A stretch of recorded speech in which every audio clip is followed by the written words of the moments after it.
Hope you all had a nice 3-day weekend, but we had another full slate of 14 high school football games across the Lowco on Thursday and Friday nights. So there's no time for small talk. It's time for an action-packed Lowco Lights on WHHI, powered by LowcoSports.com.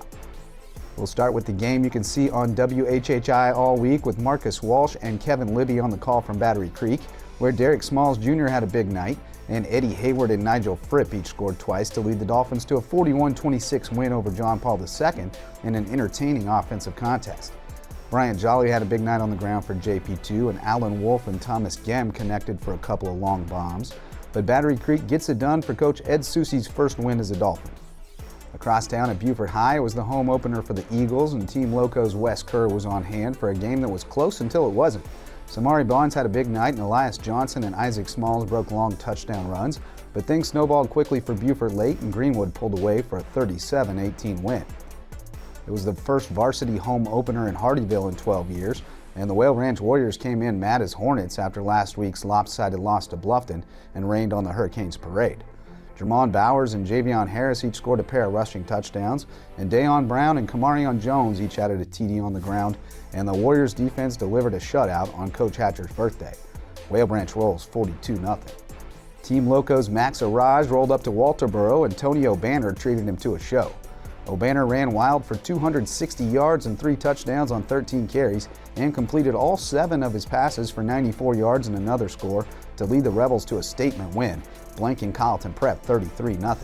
Nick Robinson added 94 yards and a TD on the ground and had 5 tackles and one of THA's 3 interceptions, and Eli McLemore starred on both sides of the ball for the Rebels. Lowco Sports College intern Tim Alonzo was at Hilton Head High, where James Island spoiled the Seahawks home opener. Hilton Head's defense played tough all night, but the Trojans came up with a few big plays, and the Seahawks couldn't get anything going on offense in a 24-0 loss. May River and Bluffton both notched big road wins.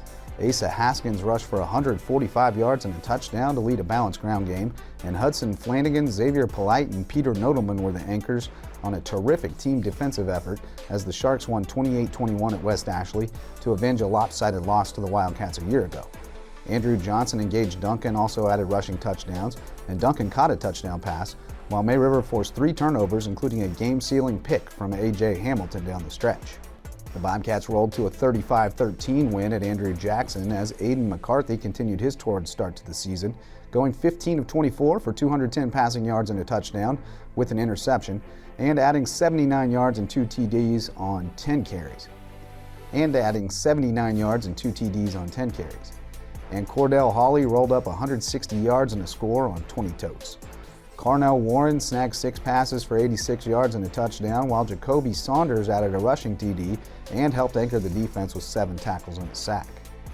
Hilton Head Christian Academy improved to 2-1 with the 34-14 win over Bethesda in a matchup of defending Skeeza State champs.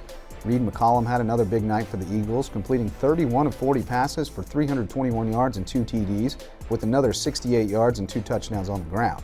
Joey Haupt was McCollum's favorite target with 13 grabs for 138 yards, and Harry Cunningham and Cress Langhals were on the receiving end of touchdown passes.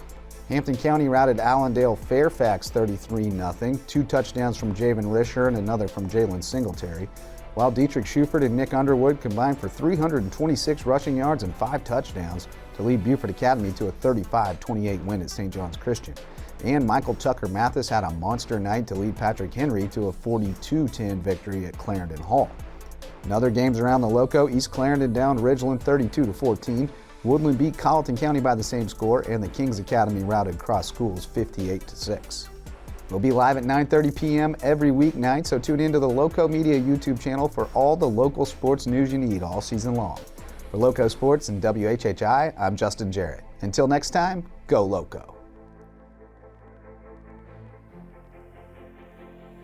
And that's a wrap for this edition of the WHHI Daily News. I'm Robin Zimmerman. Thank you all so much for watching. Stay safe and healthy, everyone, and we'll see you next time. Bye-bye.